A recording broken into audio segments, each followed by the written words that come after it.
Good afternoon. Welcome to episode 17 of the Blunt Talk Sports Podcast. I'm your host, Anthony Wright, coming to you from the beautiful confines of Atlantic City, New Jersey. Wherever you may be watching or listening, I thank you. And as always, like, share, subscribe. It helps the channel.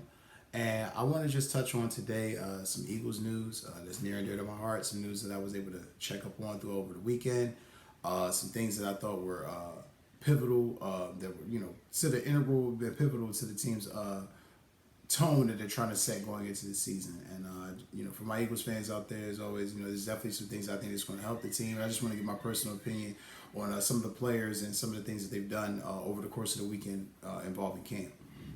Having said all that, Johnny Wilson, we're going to start with him, wide receiver from Florida State, 6'6", big wide receiver. Was drafted late, I believe it was 6th or 7th round. I need to say this and say this wholeheartedly. He can possibly be the third wide receiver. I don't know if he's going to develop the footwork right away, but looking at him in camp early, he's quicker than what I thought. And I'm a Florida State fan. I watch games when play, but Keon Coleman and the tight end and running backs got a lot of love, but Johnny Wilson was definitely getting love too. He just didn't get the acclaim that I felt he could have gotten with some of the stats that he put up. However, that being said, he looks quick. He looked a little bit more elusive than I would have expected. Decent hands too. It's going to be interesting to see him when he goes up against a live competition later on in the spring and in the summer. But I think he can definitely be the third wide receiver. He spoke to Jeff Kerr via CBS Sports and CSNPhilly.com. And he spoke on about how he's kind of modeled this game after some of the best receivers in the league. The Mike Evans, the Devontae Adams, Alshon Jeffries, and the Harold Carmichaels. All of this is going to be needed. If he actually is doing that, that's actually true. I mean, y'all already fucking know. We need a third wide receiver badly. We cannot put that bullshit out there that we did last year. Quez Watkins was horrible. He was horrible. Injuries are not horrible. Olamide Zaccheaus, I liked him on special teams. Didn't give me much offensive production. I mean, literally, Julio Jones was our best third wide receiver.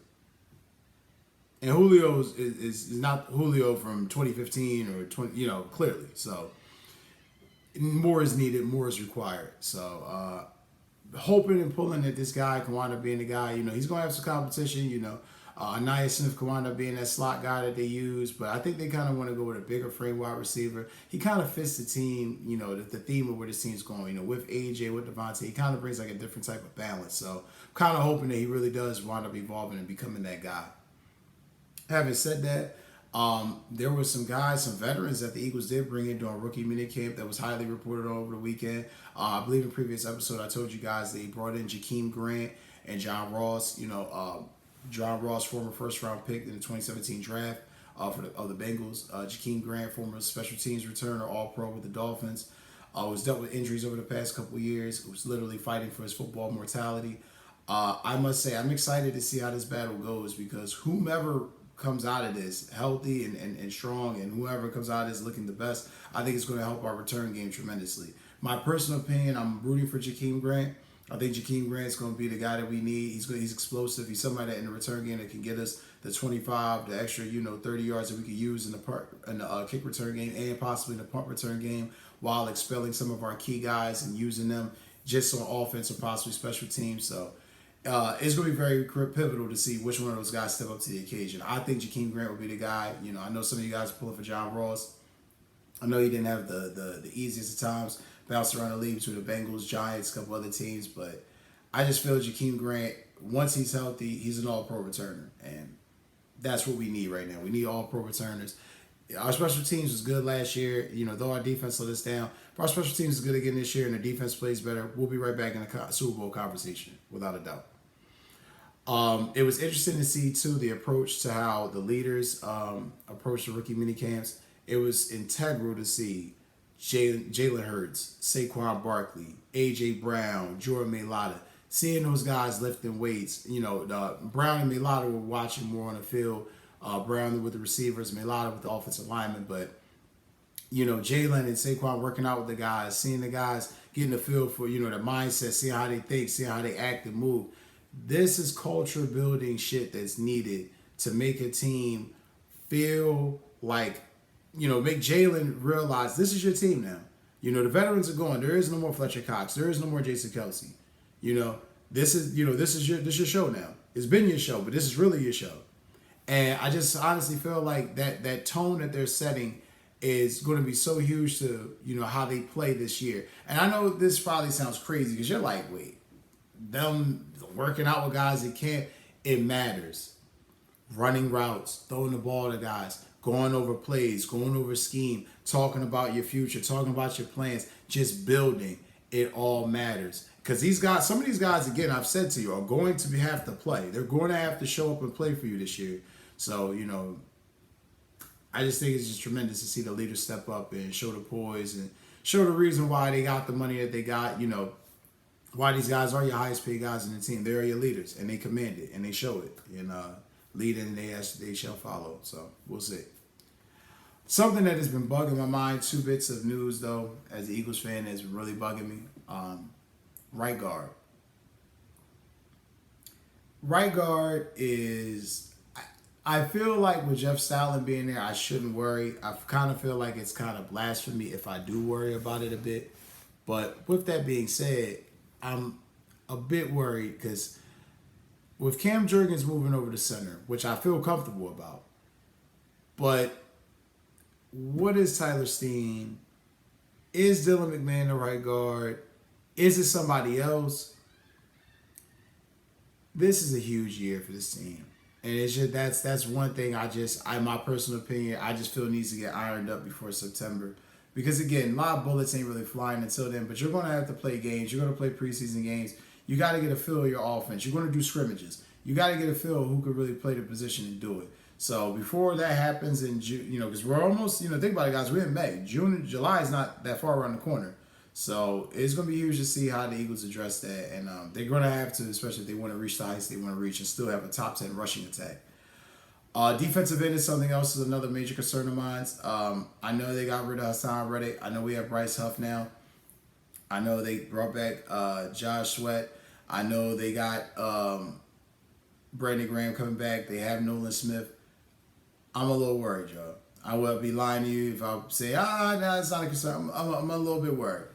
I'm hoping that the defensive linemen do step up, but it feels like they're a body or two away from me feeling like, okay, they're good. Very interested to see if they address that in free agency. Very interested to see what type of moves they may make or if they make any moves at all. But I think definitely they need to address the defensive line one more time. They need another veteran in there. The young guys, I like the plethora of young guys, the amount of young guys they have. You need one more veteran presence. Somebody that's still productive too, not just a body. Per Bleacher Report, that being said, they kind of looked at a list of some of the potential Eagles free agents that they might be looking at going into post-draft type of news. Calais Campbell, defensive end, who played with the Falcons last year. Long story, history. Definitely going to be a Hall of Famer when he hangs up the cleats. Still productive last year. Possibly a guy. I can see the Eagles possibly bring him in. I don't know. With him possibly taking time away from other guys, I don't know how that is. Because it really seems like Howie and Nick have a concerted effort to really make sure the young guys get burned in playing time, which I agree with. But I still feel like you still need at least one more veteran on that defensive line. You still need that. Another one, somebody that's actually been, in the organization previously that kind of spoke about how they really didn't like, their time here. It was kind of like hell for them mentally. Quarterback Steven Nelson, who played with the Texans a year ago. As you know, I said he had a hell of a year last year playing opposite of Darryl Stingley Jr. with the Texans. I think he had 11 passes defended. The thing is, though, when you're on a podcast on, if I'm correct, Corner Suite podcast, per Bleacher Report with Jack Murray, and you talked about your mental health, how much you didn't really like playing in Philly, and it took a toll on him. I'm not sure that he's exactly the guy that you want to bring back in. Guy here's the team's contending. They kind of changed their mind. Maybe their opinion changes, but I still kind of think that's kind of just, let him be where the fuck he wants to be. You got to have a certain mindset and mentality to play in Philadelphia, and if you're playing subpar and the fans booing you, telling you you're not playing well bothers you, then you don't really belong in Philadelphia. And yes, he's played well since then, but not necessarily sure he's the type of guy they need. And this one kind of piqued my interest. This is the one I think is definitely a move that they might need to consider. Jamal Adams. You have Chauncey Gardner-Johnson. You have Reed Blankenship back there on the back end. Jamal Adams helps in this Vic Fangio defense as far as blitz coverages, as far as that box safety. He's definitely somebody. He's a short tackler. He's definitely somebody you can help in run support. So it's going to be very interesting. I think this is definitely somebody they need to look into. I'm just very enthused with the health of this team so far. Like where the mindset, where they're going. They're looking for guys that set a mentality. That dog mentality. They kind of got away from it a year ago. Whether it was cap casualties, whether it was just trying to rebuild the team a different way. They got this straight away from it, and the defense lost that swagger, and they need that swagger back. So whether Jamal Adams or Calais Campbell, I'd be happy with either one of those moves. More Calais Campbell than anything, because I feel like defensive line, consistent pressure helps those guys on the back end, helps those smaller linebackers, and that's what you need. And hell, the linebackers too. That's something that it just crossed my mind. You got to think. You got bigger defensive lineman guys that can swallow up spaces. Jordan Davis, Jalen Carter. You add maybe possibly Calais Campbell. What does that do for those guys? It just makes life a whole lot easier. Makes his defense a whole lot more lethal. It makes that back end a lot more secure. So, just very interesting. Just want to touch up on those Eagles news and notes from the rookie minicamp and some of the post-draft news.